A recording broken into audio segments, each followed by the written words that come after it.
Hello दोस्तों, मैं अनूप कुमार श्रीवास्तव आपका स्वागत करता हूं अपनी क्लास में। तो चलिए हम क्लास को आगे बढ़ाते हैं। तो बच्चे, आज जो हमारा चैप्टर शुरू होगा हमारा राज्य शासन। देखिए, जब हम भारतीय संविधान को, इंडियन पॉलिटी को, राज्य व्यवस्था को जब हमने पढ़ना शुरू किया था तो पहले हमने पूरी संघीय शासन व्यवस्था को समझा। संघीय शासन व्यवस्था को जिस तरीके से हमने समझा है, ठीक उसी तरीके से अब हमें राज्य शासन को समझना है। यानी पहले मैंने संघीय शासन को समझाया, उसके बाद हम किस पर आते हैं, राज्य शासन पर आते हैं। क्लियर है? ठीक। अब प्रश्न यह है कि राज्य शासन संविधान के किस भाग में है और इसमें क्या क्या आते हैं, तो इस बात को अच्छे से कवर करेंगे। याद रखिएगा बच्चे कि राज्य शासन सबसे पहले संविधान के भाग 6 में था। क्लियर है?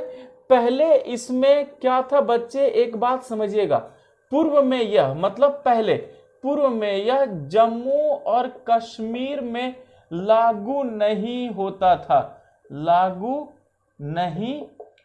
था। इस बात को सभी बच्चे याद रखिएगा, लेकिन अब लागू हो रहा है। क्लियर हो चुका? मैं फिर से आपको बता देता हूं कि राज्य शासन का जो प्रावधान है भारत के संविधान के भाग 6 में है, और पहले जो भाग 6 था पूर्व में, यह जम्मू कश्मीर में लागू नहीं होता था, किंतु अब होता है। याद रखेंगे, किंतु अब होता है। पहले नहीं था लेकिन अब ये होता है। क्यों होता था बच्चे? पहले क्यों नहीं होता था? क्योंकि जम्मू कश्मीर को अनुच्छेद 370 के तहत विशेष प्रावधान मिले थे। इस विशेष प्रावधान के कारण जम्मू कश्मीर में अपनी एक शासन व्यवस्था हो गई थी। तो भाग 6 जो था पूरे भारत में लागू हो रहा था, लेकिन जम्मू कश्मीर में लागू नहीं हो रहा था। लेकिन जब से धारा 370 हटाई गई है, उसके बाद से अब जो भाग 6 है ये पूरे भारत में लागू है। याद रखेंगे, पूरे भारत में लागू है। क्लियर है? अच्छा, फिर किस आर्टिकल से किस आर्टिकल तक है, तो याद रखना है बच्चे कि यह आर्टिकल 153 से शुरू हो जाता है। 153 से शुरू होकर आर्टिकल 167 तक चला जाता है। यानी भाग 6 में अनुच्छेद 153 से लेकर अनुच्छेद 167 तक आपको पूरे राज्य शासन की क्या मिलेगी, जानकारी मिलेगी। अब हमें यह जानना है कि राज्य शासन में कौन कौन लोग आते हैं। तो याद रखेंगे कि राज्य शासन के अंतर्गत ही पहले हम राज्यपाल भी आते हैं। राज्यपाल के बाद इसी राज्य शासन में फिर मुख्यमंत्री आते हैं। मुख्यमंत्री के बाद मंत्री परिषद, और फिर याद रखेंगे राज्य शासन भाग 6 में फिर कौन आता है, मंत्री परिषद आते हैं। और मंत्री परिषद के बाद क्या आते हैं, राज्य के महाधिवक्ता, जिसे हम एडवोकेट जनरल कहते हैं। क्लियर है? तो इस बात को सभी बच्चे याद रखना है कि भाग 6 में राज्य शासन दी गई है, जो अनुच्छेद 153 से लेकर 167 तक चली जाती है। और इसी राज्य शासन में भाग 6 में हमें राज्यपाल पढ़ना है, फिर मुख्यमंत्री पढ़ना है, पूरी मंत्री परिषद और फिर महाधिवक्ता। इस तरीके से हम पूरे राज्य शासन को कंप्लीट कर लेंगे। अब बच्चे, राज्य शासन में सबसे पहला सवाल ये आता है कि राज्य शासन में संवैधानिक प्रमुख कौन होता है। तो सभी बच्चे याद रखिएगा कि राज्य शासन में जो महत्वपूर्ण पद है वो राज्यपाल का है, और राज्यपाल को ही राज्य शासन का संवैधानिक प्रमुख कहते हैं। क्या कहते हैं? संवैधानिक प्रमुख कहते हैं। किसे? राज्य शासन में राज्यपाल को। तो बच्चे, हम राज्य शासन में पढ़ना शुरू करेंगे तो पहले किससे शुरू करेंगे? राज्यपाल से, फिर मुख्यमंत्री, मंत्री परिषद, उसके बाद राज्य की विधानसभा, विधान परिषद, और फिर महाधिवक्ता करेंगे तो पूरी राज्य शासन हमारी कंप्लीट हो जाएगी। और जितने भी प्रश्न आपसे पूछे गए हैं सारे प्रश्न हम क्लास में डिस्कस करते हुए चलेंगे, और अपने नोट्स को इस तरीके से बनाएंगे ताकि कोई भी क्वेश्चन जो है हमारे क्लास नोट से बाहर नहीं जाए। पूरी बात समझ में आ गई बच्चे? तो चलिए, हमारा पहला चैप्टर हम किससे शुरू करेंगे? राज्यपाल से शुरू करेंगे, क्योंकि राज्यपाल ही राज्य शासन के संवैधानिक प्रमुख हैं। क्लियर हो चुका? चलिए पहले मैं मिटा दूं इसे। अब बच्चे, हमारा जो पहला चैप्टर है, हमारा पहला चैप्टर यहां से क्या बन गया, तो हमारा पहला चैप्टर बना राज्यपाल। राज्यपाल। पाल। क्लियर हो गया। चलिए सबसे पहला क्वेश्चन है कि हम जो भारत के राज्यों में राज्यपाल बनाते हैं, ये राज्यपाल हमने किस देश से लिया है? इस कॉन्सेप्ट को कि भारत के राज्यों में राज्यपाल होते हैं, ये हमने किस प्रणाली को अपनाया है? तो सबसे पहले याद रखेंगे बच्चे कि भारत में जो राज्यपाल को हमने अपनाया है, ये कनाडा सिस्टम से, यानी कनाडा की प्रणाली से हमने अपनाया है। ये बहुत इंपॉर्टेंट बात है, इस बात को याद रखना है कि राज्यपाल का जो पद है, राज्यपाल का जो सिस्टम है, ये हमने किस देश की प्रणाली से लिया है? तो ये हमने कनाडा की प्रणाली से लिया है। कनाडा बच्चे उत्तरी अमेरिका का एक देश है, हमने वहां से इस चीज को लिया है। क्लियर है। अच्छा, फिर एक बात, फिर ये तो हमने समझ लिया। अब यहीं से समझते हैं कि जो राज्यपाल हैं बच्चे, सबसे पहले याद रखेंगे कि मैं फिर से वो बात आपको बता दूं कि जो भारत का संविधान है, ठीक है, इस बात को समझते चलिए बच्चे, ताकि हम चीजों को जोड़ सकें। भारत का संविधान क्या है? संघात्मक है। और संघात्मक संविधान में आप जानते हैं बच्चे कि केंद्र का भी संविधान होता है और केंद्र के साथ साथ क्या होता है? राज्य का भी संविधान होता है। और मैंने आपको बताया था कि केंद्र में जो हमारी शासन प्रणाली है वो क्या है? संसदात्मक शासन प्रणाली है। उसी तरह बच्चे राज्य में भी हमने क्या अपनाया है? संसदात्मक शासन प्रणाली को अपनाया है। यानी जिस तरीके से केंद्र में संघात्मक संविधान होने के कारण केंद्र में हमने संसदात्मक प्रणाली को अपनाया है, उसी की फोटोकॉपी हमने राज्य में भी की है। और राज्य में भी हमने क्या अपनाया है बच्चे? संसदात्मक प्रणाली को अपनाया है। पूरी बात समझ में आ चुकी है आपको? ठीक है। चलिए अब बच्चे याद रखना है आपको कि इसी संघात्मक प्रणाली में जब केंद्र में भी संसदात्मक है और राज्य में भी संसदात्मक है, तो कहीं ना कहीं इससे मिलती जुलती चीजें, इसी से मिली जुली शासन प्रणाली आपको क्या है? राज्य में भी नजर आएगी। तो सबसे पहले याद रखना है बच्चे आपको कि राज्य शासन का संवैधानिक प्रमुख, राज्य शासन का संवैधानिक प्रमुख, राज्य शासन का संवैधानिक प्रमुख या राज्य शासन का संवैधानिक प्रमुख या कार्यपालिका प्रधान, राज्य शासन का संवैधानिक प्रमुख या कार्यपालिका प्रधान राज्यपाल होते हैं। संवैधानिक प्रमुख या कार्यपालिका प्रधान कौन होते हैं बच्चे? राज्यपाल होते हैं। पहले इस बात को आपको याद रखना है कि भारत का संविधान संघात्मक है। जैसी शासन प्रणाली केंद्र स्तर पर है, वैसी ही शासन प्रणाली राज्य स्तर पर भी है। तो राज्य शासन का संवैधानिक प्रमुख या कार्यपालिका जो प्रधान है वो कौन होते हैं? वो राज्यपाल होते हैं। क्लियर है। लेकिन ये जो बच्चे राज्यपाल हैं, ये मंत्री परिषद के सलाह के अनुसार ही कार्य करेंगे। इस बात को भी याद रखिएगा।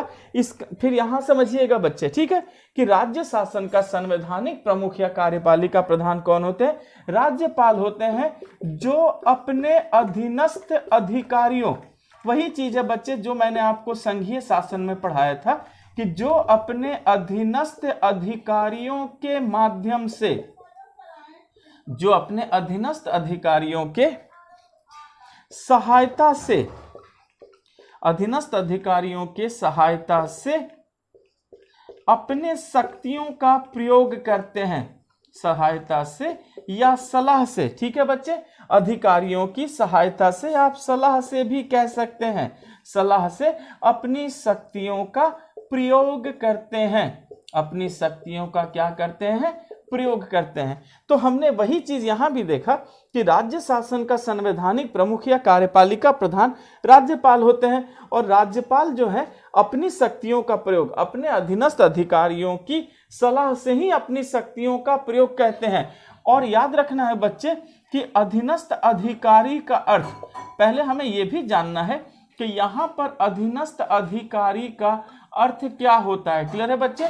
तो याद रखिएगा कि अधीनस्थ अधिकारी का अर्थ राज्य की मंत्री परिषद से है। भूलेंगे नहीं बच्चे कि अधीनस्थ अधिकारियों का जो अर्थ है वो क्या है? अर्थ राज्य की मंत्री परिषद से है, राज्य की मंत्री परिषद से है। पूरी बात समझ में आ गई? तो हमने ये देखा कि राज्य शासन का संवैधानिक प्रमुख या कार्यपालिका प्रधान जो है राज्यपाल होते हैं, जो अपने अधीनस्थ अधिकारियों के सलाह से अपनी शक्तियों का प्रयोग करते हैं। और अधीनस्थ अधिकारी का अर्थ क्या होता है? राज्य की मंत्री परिषद से है। और याद रखना है बच्चे कि वही चीज यहां पर भी है कि मंत्री परिषद का मुखिया, मंत्री परिषद का मुखिया या प्रधान कौन होता है? मुख्यमंत्री होता है। याद रखना है कि मुखिया कौन होता है? मुख्यमंत्री होता है। अतः राज्यपाल, यही चीज यहां पर आकर जुड़ गई बच्चे। अतः राज्यपाल नाम मात्र के, अतः राज्यपाल नाम मात्र के संवैधानिक प्रमुख, अतः राज्यपाल नाम मात्र के संवैधानिक प्रमुख या कार्यपालिका प्रधान होते हैं।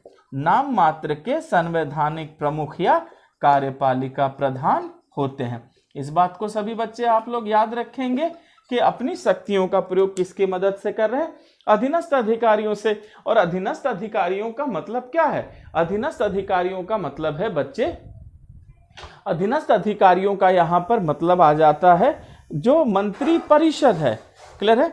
अधीनस्थ अधिकारी का मतलब क्या आ जाता है? जो मंत्री परिषद है। और मंत्री परिषद का जो मुखिया है, इस बात को याद रखिएगा कि जो मंत्री परिषद का जो मुखिया है वो कौन है? वो है मुख्यमंत्री। इसका मतलब है कि मुख्यमंत्री के सलाह से कार्य कर रहे हैं। इसीलिए बच्चे आपको याद रखना है कि राज्यपाल नाम मात्र के ही संवैधानिक प्रमुख या कार्यपालिका प्रधान होते हैं। यहां आपको पूरी बात समझ में आ गई। लेकिन एक बात याद रखिएगा बच्चे कि कुछ मामलों में राज्यपाल को विवेकाधिकार मिला है। विवेकाधिकार का मतलब होता है आप अपने दिमाग से भी चलिए, तो कुछ मामलों में राज्यपाल को यह विवेकाधिकार है कि वो अपनी शक्तियों का प्रयोग स्वयं भी कर सकते हैं। इस बात को सभी बच्चे याद रखिएगा। चलिए पहले मैं ये मिटा दूं, फिर हम आगे बढ़ते हैं क्लास में। ओके,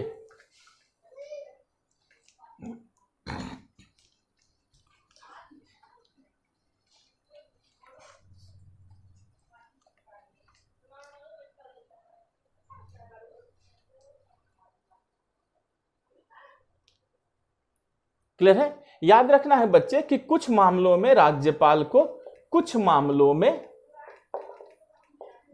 में राज्यपाल को यह विवेकाधिकार है। कुछ मामलों में राज्यपाल को यह विवेकाधिकार है, यह विवेकाधिकार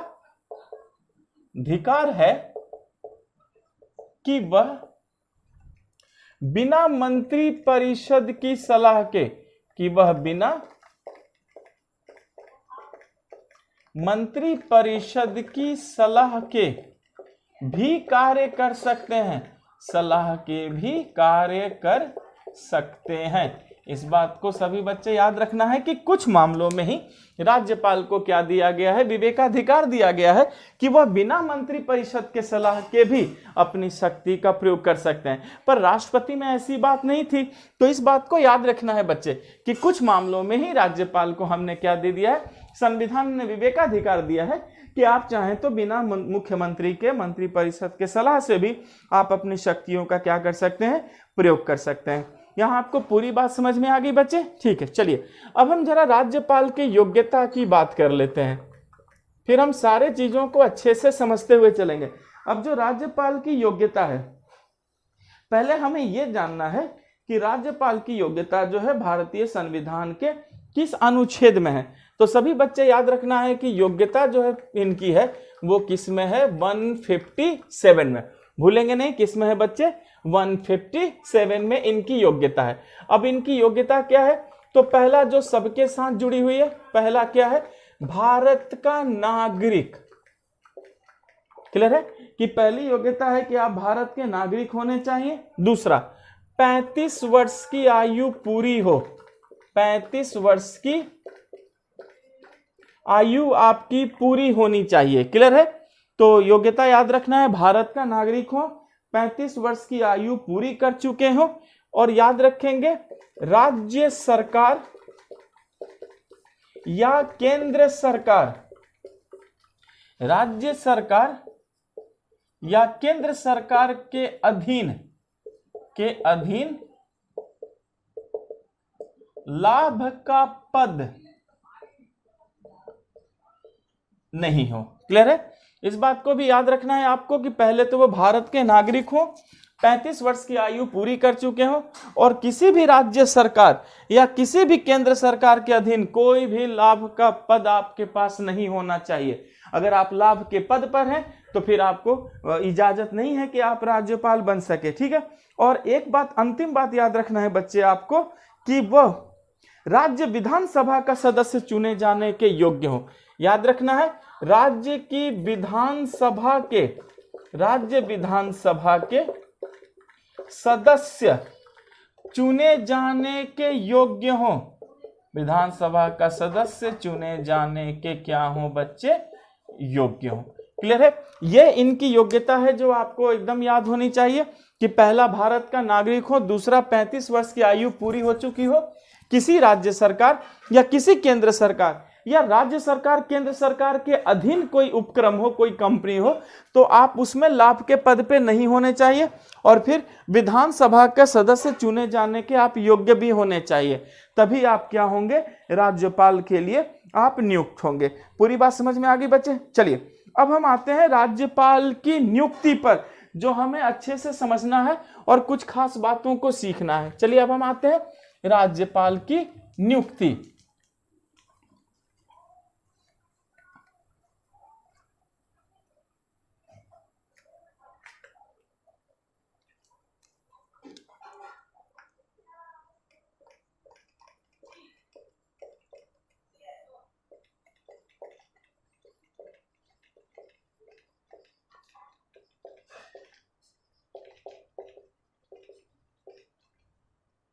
गुड।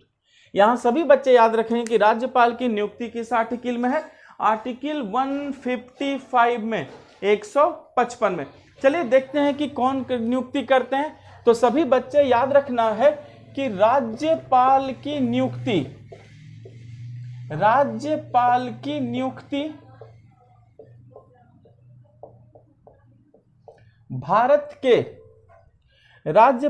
नियुक्ति भारत के प्रेसिडेंट, राष्ट्रपति करते हैं। इस बात को सभी बच्चे याद रखना है आपको कि राज्यपाल की नियुक्ति कौन करता है?